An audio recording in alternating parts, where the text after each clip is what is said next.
કે વારંવાર ડિટેન કરવા આવે છે પોલીસ, આ વાત જાહેર ન કરવી જોઈએ તોય આજ કરી દઉં, કારણ કે આજે મને સાંભળવા માટે બોટાદના ખેડૂતો આતુર છે ને એ અહીંયા લાઈવના માધ્યમથી પણ સાંભળે છે.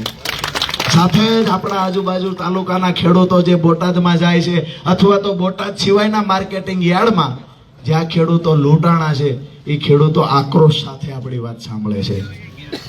મારે જોવું છે એ કે અટકાયતે જે ઉપાડો લીધો છે, કાલે એમની પાસે કેટલા વાહન છે અને અટકાયત કરેલા માણાને રાખવાની કેવડી સગવડ છે ને એ કાલ જોવા જવું છે.